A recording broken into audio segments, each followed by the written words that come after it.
Kembali bersama kami di Sehat Bersama Madu bersama saya Zabella dan juga narasumber yang luar biasa. Pada hari ini kita juga akan mengulas mengenai bagaimana kemudian perpindahan musim yang rentan sekali berimbas pada penurunan daya tubuh atau imun tubuh seperti itu ya.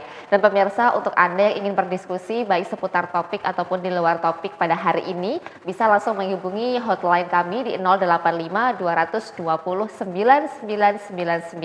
Saya ulangi lagi 085 220 9999 atau 9-nya 4 kali. Nah, kita akan lanjutkan nih dokter. Tadi berulang kali dokter menyampaikan selain daripada kita juga ibaratnya sangat waspada dengan perpindahan musim, termasuk pola makan, asupan nutrisi. Tadi juga disebutkan secara komprehensif lengkap sekali jenis-jenis makanan, sayur, buah-buahan dan lain-lain, termasuk yang kaum-kaum rebahan gitu kan. Ini kaum-kaum rebahan kayak ngomongin saya sendiri nih dok. Ini ketawa jadi kurang olahraga. Termasuk juga teman-teman yang mungkin mager gitu ya, males gerak untuk berolahraga, seimbangkan begitu ya dok ya, seimbangkan untuk olah tubuh sedikit-sedikit, mau di dalam ruangan, mau di luar ruangan. Sekarang sepertinya sudah banyak alternatif untuk berolahraga begitu ya dok ya. Nah dok, tadi juga kita mengingat-ingat kalau bicara flu ini, kalau pandemi ini kan gejala awalnya kan juga mirip-mirip dengan flu ya dok ya. Betul ya. Bahkan dulu ketika pandemi masih awal-awal naik-naiknya, bersin dikit COVID gitu kan. COVID ya langsung ya. Jadi ini tuh sesuatu yang dulu tuh menjadi aib gitu. Flu tuh kayak aib itu akhirnya dok. Tapi mungkin kita juga perlu mengingatkan kembali kepada pemirsa Madu TV Nusantara yang menyaksikan pada hari ini, ada tentunya perbedaan antara memang oh ini flu karena badan ini sedang merespon adanya perubahan musim atau mungkin imunnya sedang turun. Tetapi mungkin ada juga oh ternyata ini gejala yang bukan flu biasa dalam tanda kutip. Nah ini bagaimana dok secara dini entah kita sendiri ataupun orang-orang terdekat kita bisa membantu untuk mengenali dok supaya tidak salah penanganan. Bersin dikit COVID ya gitu dok. Gimana dok?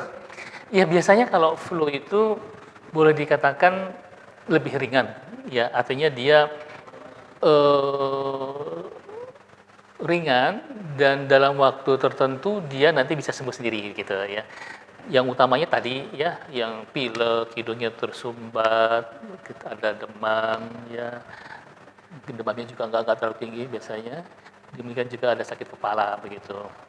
Nah biasanya di situ ya, sedikit-sedikit melebar ya, mungkin ada batuk-batuk, tenggorokan mungkin gatal-gatal, agak sedikit lemas, kalau anak-anak mungkin rewel begitu ya. Nah itu dalam jangka waktu seminggu biasanya pulih sendiri.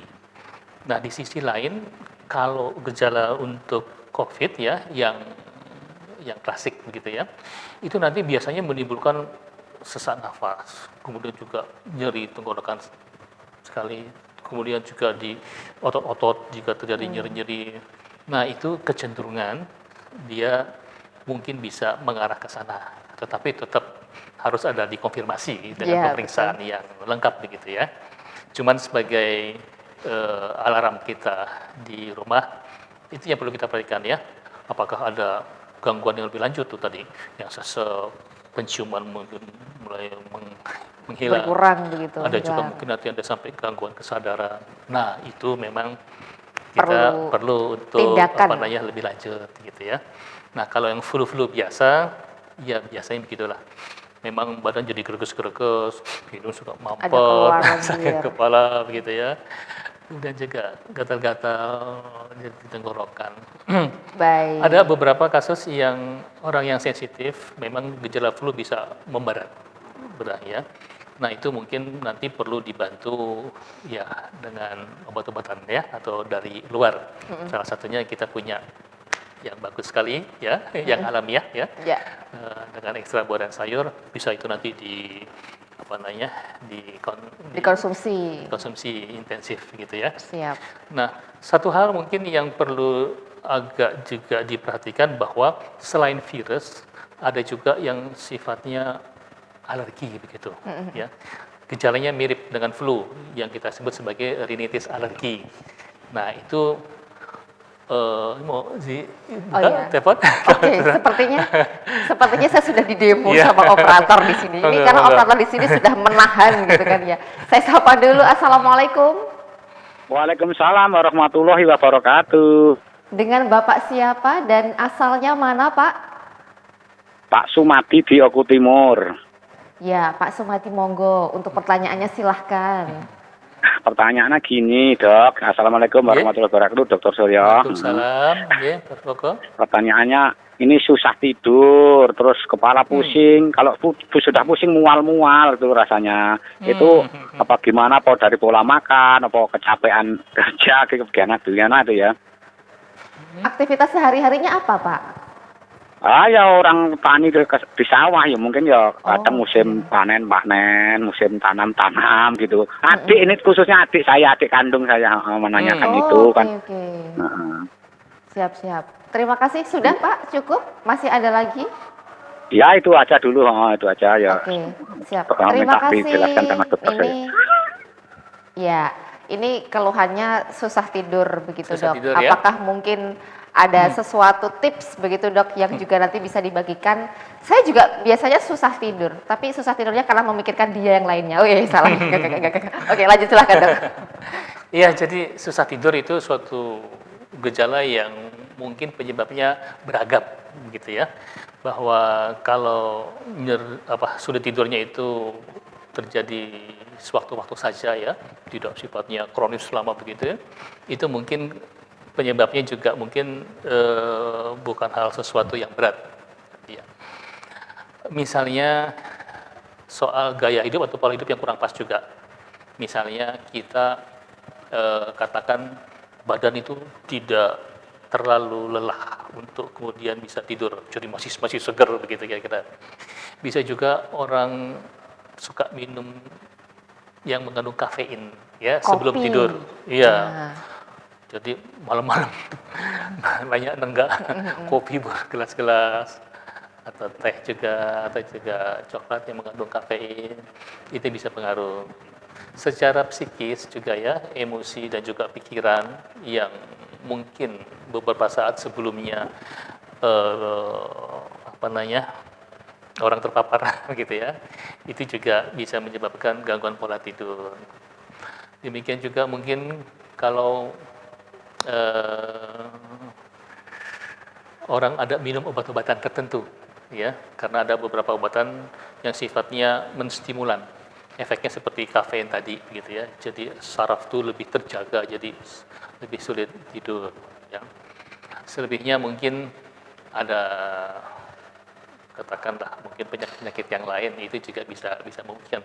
Tapi kalau secara alami tidak ada hal-hal yang penyakit yang sifatnya mungkin sistemik, itu tadi penyebabnya. Jadi nanti upaya untuk memperbaikannya ya lakukan perbaikan hal-hal yang tadi bisa menimbulkan sulit tidur ya, psikis, emosi dibuat lebih jembar. Mungkin kalau sudah sore atau malam ya jangan minum yang mengandung minuman yang mengandung kafein ya. Kemudian juga olahraga yang cukup ya, atau kegiatan yang cukup supaya fisik pun jadi cukup lelah sehingga nanti dia mudah dalam kondisi tidur. Kalau minum obat-obatan tertentu ya mungkin bisa dikonsultasikan ya ke kesehatan, apakah pemakaiannya itu nanti mempengaruhi atau tidak ya, atau mungkin perlu diganti yang lain, itu bisa mempengaruhi. Secara umum nanti ekstra buah dan sayur bisa sangat membantu. Dia juga bisa membantu untuk merangsang keluarnya katakanlah endorfin atau mungkin melatonin, melatonin gitu ya. Itu hormon-hormon untuk mempercepat tubuh menjadi nyaman dan juga tidur lebih baik gitu. Lakukan itu secara rutin ya, sambil ya selalu menerapkan pola hidup sehat ya. Nanti tidurnya insya Allah bisa normal kembali. Amin. Nah, dokter, bagaimana dengan beberapa masyarakat yang memutuskan ketika memang dia susah tidur begitu ya, Dok ya, kemudian mengkonsumsi obat tidur, Dok. Nah, itu maksudnya memang itu normal, maksudnya tidak apa-apa, atau malah justru nanti bisa berimbas ke hal-hal yang di luar keinginan begitu, Dok? Gimana, Dok? Biasanya sih kalau sekali-sekali nggak apa-apa. begitu. Tetapi kalau dia menjadi lebih sering dan kita tergantung, itu nanti ada gejala-gejala sisa gitu loh. Oh. Bahwa obat-obat tidur pun itu biasanya setelah dia dipakai itu menimbulkan efek yang agak panjang Oke. gitu. Jadi artinya nanti badan tidak segar, tidak bugar begitu karena masih ada efek-efek ikutan dari obat-obat itu. Karena tidak hanya mungkin 8 jam atau 6 jam yang kita perlukan untuk istirahat, tetapi dia efek obatnya bisa berlangsung bisa sampai 24 jam, bisa juga 48 jam begitu ya. Dan kita ketahui memang obat ya, terutama yang kimia-kimiaan, kalau tidak diperlukan memang sebaiknya tidak dikonsumsi. Karena istilahnya obat itu racun. Itu yang perlu kita sadari. Tetapi kalau sifatnya insidental, sulit sekali, ya itu masih diokekan. Begitu ya.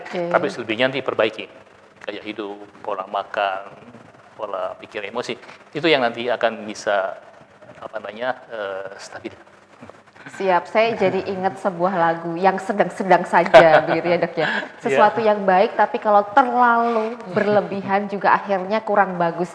Sama juga misalkan Anda mungkin mengantisipasi dengan kondisi-kondisi sulit tidur begitu, tapi meminum atau mengkonsumsi obat tidur, mungkin sesekali 1-2 kali saja cukup, tetapi jangan terlalu sering, takutnya malah terjadi ketergantungan atau hal-hal yang mungkin kurang bisa diinginkan. Mungkin lebih baik adanya konsultasi dengan yang ahli begitu ya, kalau mungkin merasa gelisah dan lain-lain, tidak hanya serta-merta sulit tidur, bisa ke ahlinya untuk berkonsultasi supaya mendapatkan penanganan yang tepat begitu. Dan termasuk untuk Anda pemirsa yang mungkin ingin berkonsultasi ataupun bertanya kepada narasumber kita hari ini mengenai bagaimana menjaga kesehatan sesuai dengan topik hari ini ataupun topik-topik yang mungkin ingin Anda bahas, bisa langsung disampaikan melalui hotline kami di 085 220 944 kali. Tapi sebelum nanti kita akan lanjutkan, kita akan ikuti dulu pesan-pesan berikut ini. Tetaplah bersama kami.